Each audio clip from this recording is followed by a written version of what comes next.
یمن کی تحریک انصار اللہ نے واضح کر دیا کہ پاسداران حوثیوں اور حزب اللہ نے ورلڈ آرڈر بدل دیا۔ مزاحمت اور ثابت قدمی نے امریکی اور صہیونی فوج کو ذلت سے دوچار کیا۔ جنگ کے اعلان کردہ مقاصد میں سے کوئی بھی حاصل نہ ہونا واضح ناکامی ہے۔ یمنی انصار اللہ کے مطابق بھاری نقصانات سے دشمن ہتھیار ڈالنے اور لبنان جنگ بندی پر مجبور ہوا۔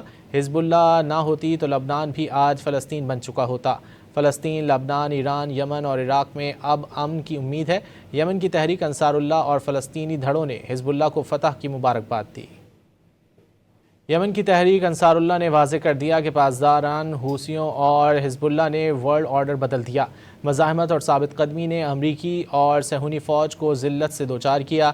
جنگ کے اعلان کردہ مقاصد میں سے کوئی بھی حاصل نہ ہونا واضح ناکامی ہے۔ یمنی انصار اللہ کے مطابق بھاری نقصانات سے دشمن ہتھیار ڈالنے اور لبنان جنگ بندی پر مجبور ہوا۔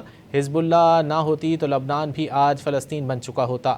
فلسطین، لبنان، ایران، یمن اور عراق میں اب امن کی امید ہے۔